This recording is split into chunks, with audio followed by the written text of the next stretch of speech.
time, I will bring it back to council for a motion and any further discussion and comments.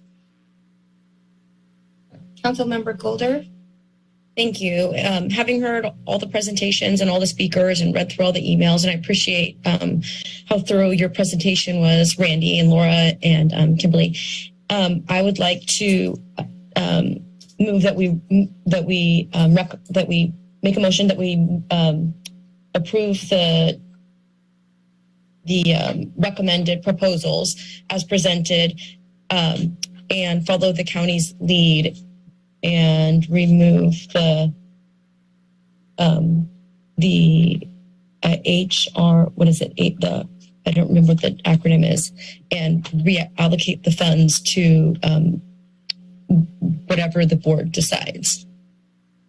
So just basically do exactly what the county did is my recommendation. Okay, we have a motion by Councilmember Golder. Is there a second?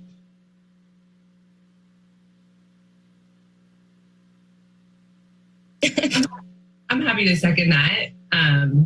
Okay. I think the clarification I think I would like to hear is in regards to what the county did specifically and their recommendation. Maybe Randy, you can help identify what that was. Other than, is it that simple as simply just removing reallocating based on the fact that this organization isn't in compliance? And I would like to share a two-part answer. If Councilmember Golder, if I can confirm this is what you meant. There was 4 recommended actions at the board this morning, and there's 5 recommended actions in front of you, with that 5th being that action that your city is being asked to execute a contract, which is to move the money to us. So it's that whole package. And of the recommended actions, Vice Mayor Watkins, the specific additional directive this morning from the board had 2 components. One, Councilmember Golder named, which is to remove the Harm Reduction Coalition, I believe is the whole name, HRC grant from the recommended awards list for the reasons we described, which is the county board voted 5-0 that they don't comply with that. But the second action was to direct county staff to return on June 28th with a recommendation for how to repurpose those funds. If that is agreeable to your board and that's what you vote on, then I just want to be clear that then we as county staff would be working with your city staff together. You would have opportunity to talk to your staff. The public would hear this. They could have a chance to talk to you all. And then we would attempt to come back with a shared recommendation. Doesn't have to be shared, but I just want to give that nuance in there because that's the technical vote of the board this morning. Does that respond, Councilmember Golder? Yeah, that was what I was trying to articulate. Thank you. Okay. Yeah, that's helpful. And I think it's also helpful to hear if it's 5-0 that they're not in compliance with board policy. I think, we want to hopefully assist them in bringing them up to compliance, perhaps. I think that could be a potential conversation so that moving forward, there is potential for partnership. But if they aren't and the board is not feeling they aren't, then I think we have to respect that too, given that that is a primary function of the county as well. And I think just that, I know we're on a I'm trying to keep my comments shorter, and I realize that this is a very, very complex process. And so I'll just be really brief while I have the floor. I do have concerns similar to what Councilmember Brown brought up in regards to some of the organizations that simply really rely on some of these dollars to help match funding. And as you're revisiting the repurposing of this financial re-contribution or sort of re-allotment, if you will, to other potential or prospective organizations, that can be a consideration as well. I struggle too with this, and I know that I struggled with it the first time. I still struggle with it. There is no doubt in my mind there are incredible programs happening in this community. There's no doubt in my mind that it's an impossible task to not be able to fund them all, and that we're trusting this process. And so I struggle with that, and I know, and I hear, Randy, that you do as well, and I appreciate your just candid observations and experience with this. So within that context, I think that there are also some that are lifeline programs. So as we're kind of revisiting the next stages of this, knowing that there is the appeal process and that there is this potential reallocation of funding, that we can factor in some of these unique considerations for certain programs. And and just in general, I want to thank you all for your work, and I also want to thank all of our nonprofit providers for all the work that they do on a daily basis for our most vulnerable. So with that, I'll second the recommendation. Thank you, Vice Mayor Watkins. So discussion, Councilmember Kalantari Johnson and then Councilmember Cummings. Thank you. I'll keep my comments brief as well, but I have concerns with how this is unfolded. I know that I'm part of the community grants program, so I have been more involved than some of my colleagues. We shaped this together. We shaped this with nonprofits, and sometimes we shape things and then in the implementation, it looks a little different. So it's an opportunity for us to learn. Randy, I know you said that we follow the rules, and I think it's a moment for us to think whether those were the right rules or not as we move forward into our next steps. I've heard a lot of concerns about the core process from my colleagues who work in the nonprofit world. So I have a couple of pages of very specific suggestions of what we can do differently that I won't share right now, but we can share in the Community Programs Committee and with you, Randy, and the team. I do want to just make one point that I think it's important that that when we communicate with the panelists who are reviewing, I know you said that we follow the rules, and I think it's a moment for us to think whether those were the right rules or not as we move forward into our next steps. I've heard a lot of concerns about the core process from my colleagues who work in the nonprofit world. So I have a couple of pages of very specific suggestions of what we can do differently that I won't share right now, but we can share in the Community Programs Committee and with you, Randy, and the team. I do want to just make one point that I think it's important that that when we communicate with the panelists who are reviewing the money, we'd have to, but you want to report back on what that effort concluded. Is that what you're asking? Yes. So for you to explore what it would look like for us to have for the county, well, I can't speak for the county, but for the city to have a transition plan for those organizations that are being recommended to not get funding. Yes. Well, I feel like it's appropriate to ask the county and the city. We're a team. Yeah, great. We're going to report back as a team who have shared funding what our exploration. That might manifest differently given our different funding realities, but we will report a full disclosure of county and city exploration if that's what the directive is. I feel like we can do that and we should do that in honor of the concerns about the transition. I don't know if I've jumped in front of you, City Manager Matt, but I hear it and I think it makes sense to help lift up what that would look like and report on it.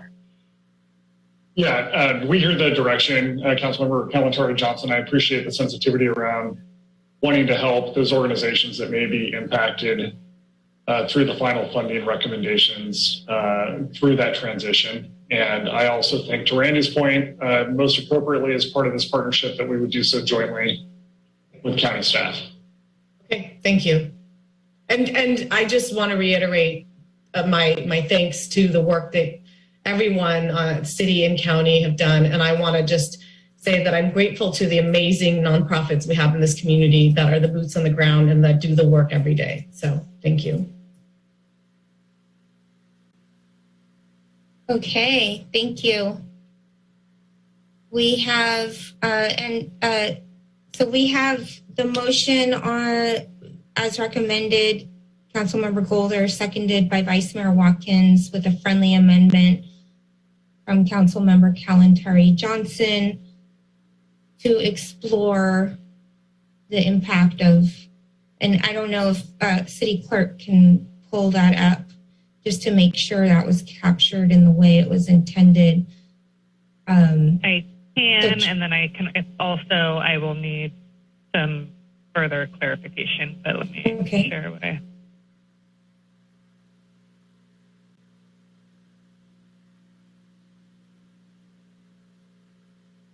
It was there and then it was gone. There we go. Direct staff to explore transition plans with organizations being recommended to not be funded and report back. Does that capture the intent? That does capture it, and I guess I'll ask Randy and Matt if that's clear. Is there anything that needs to be added to there to provide clarity? Okay. It's clear. Appreciate the direction. Okay, thank you. Yeah, and I double that. I didn't want to jump in front of Matt this time, but yes, that makes sense, and it's what I heard, and I think it's a very sensitive response to the moment. So appreciate it being lifted up. Thank you. And if I could also just confirm the part at the top was, I think, an add-on, or this part right here was not part of the staff recommendation, and it was a little more specific than what the staff recommendation was. Did you want me to speak to that? It was basically following the county's lead and approve the recommended awards, excuse me, with this one right here. Yes, with the removal of the Harm Reduction Coalition of Santa Cruz County, and then reallocating those funds as the group sees fit, and bringing that recommendation to us at the next meeting.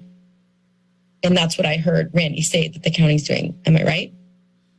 Yes, I was clarifying that is correct for motion number 1. Mm-hmm. And that there's motion number 2, 3, 4 that the board approved 5-0. And then there's an additional item for you only because it's about you executing a contract. That's your motion for 5. So I was just trying to clarify if it was the full package. And so I wasn't changing anything else from the staff's recommendation other than that. Does that help, City Clerk? Bonnie? Yes, it does. Okay, thank you. Okay, I'm going to move on to Councilmember Cummings and then Councilmember Brown. Thank you. Thank you, Mayor. This has brought up a number of questions for me. The first is that, and this is for the city attorney, actually. So I don't know if Tony's on. So one thing that I am aware of is that there is currently a lawsuit where a group of members of the community in Santa Cruz are suing Harm Reduction Coalition. And I know that Councilmember Gold is a part of that. She's a plaintiff in that lawsuit. And this could be seen as, an act of retaliation against that group, given that she's a plaintiff in that lawsuit. So would that be a case where a situation where the council member would need to recuse themselves from this kind of decision? Thank you for that question. It was actually brought to my attention earlier today. And when I reviewed the list, I also noted the Harm Reduction Coalition allocation. And from a legal perspective, there's a difference in, first of all,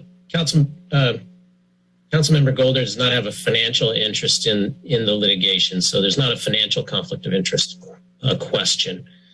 The question is there what would be called a common law conflict of interest? And that is the analysis that we use when a land use decision comes before the council, and it's apparent based on evidence that a council member has made their mind up before the evidence is presented to them, and therefore is not able to make an unbiased decision. But that's a different type of decision where the city is functioning in a quasi judicial capacity, analyzing the compliance of a development project with objective land use and zoning standards, and the basic principle upon which the common law conflict of interest doctrine is established is due process. And I don't see that as a similar question here, where you're really talking about discretionary funding that the city council as a whole can use its unbridled discretion to determine whether or not a particular activity should get funded. So I don't see it as a disqualifying conflict of interest in this situation. Thank you. Just wanted to double check. Question. And so I guess the next question I have is, would this be a good time for us to kind of express some of the concerns around how this came forward, to give some feedback that might be incorporated into the next process? Or Councilmember Brown? You're muted. Thank you. So Councilmember Cummings' last comment caused me to have a question about how I proceed right now, about additional motions that we might make following a vote on this motion. If that's the case, if we have an opportunity to do that, Mayor, I will not make the substitute motion that I was about to make. I'd like to talk through some additional steps, some possibilities here. It seems like that would be more productive if we're able to do that. Okay, thank you. So I have many comments I'd like to make, and I'm just not gonna get into the all of the kind of details. I have pages of comments that I've put together as I've been reviewing the materials we received in the agenda report, the communications that have been coming in from various members of our community who have either relied on these services or have some other connection to these services that are going to be cut. And so I just want to make 2 points. One, which is a point I make every time we talk about community programs, and I'm going to say it again because Karen Delaney reminded me that we used to be the leaders in community programs funding our local nonprofit community to provide those critical services that we struggle to provide at the local government level, county, and I'm not going to get into a debate about whether or not it's the city's job to do this. It doesn't matter to me whether it's our job, our charge. It's something that we do because we think it's important, and we recognize the need in our community. The current allocation, even with the addition that we approved, and I appreciate, thank you to my colleagues on the Community Programs Committee for moving that forward to increase the contribution this year. But we have to remember that we used to provide 3% of our general fund used to go to community programs. 20 years ago, 25 years ago, it was $3 million. And so not even inflation adjusted, we're providing not even a third maybe of the funding that we used to provide to community programs. So the question about process and, should we, robbing Peter to pay Paul, it just makes no sense to me. We should be increasing that amount of funding. I recognize we're in, financial, fiscally challenging times. We always seem to be, whether or not the economy is good or, there's a recession, we're always in financially, fiscally challenging times. But we need to do better. And I would like to see us find additional funding to not just explore the transition for programs that are set to lose funding, because it appears to me that there's a majority right now that's going to vote in favor of this proposal. I am not going to be doing that.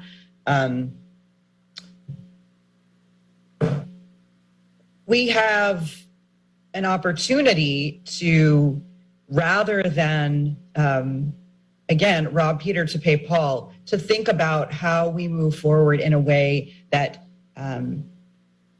not only, it just sounds, explore the transition to me sounds like holding an organization's hand as they close their doors. And as real people, as has been said by members of the public, lose access to critical services, suicide prevention, elder day, elder abuse prevention, many programs, and I'm not going to list them all. And this is not about my pet projects versus other projects. I think they're all worthy of funding, HRC included. I'm disappointed to hear that my colleagues are choosing to make that kind of political decision. The state of California and the courts disagree that HRC is violating policy. So just think about that as you take your vote. So we need to expand the pie, and we need to understand the impact of the loss of revenue in terms of who will no longer be served, how much money from state and federal matches and other kinds of leveraging will be lost. And I think we need to seriously look at that.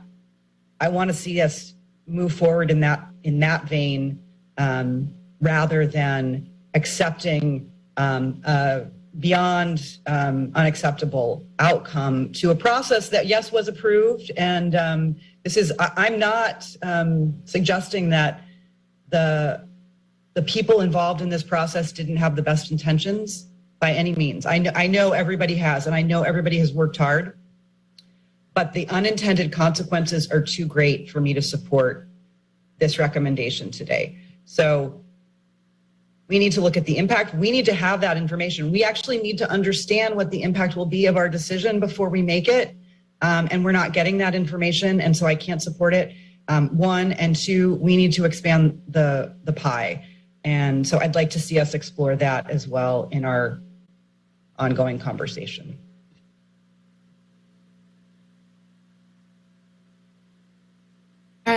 Thank you.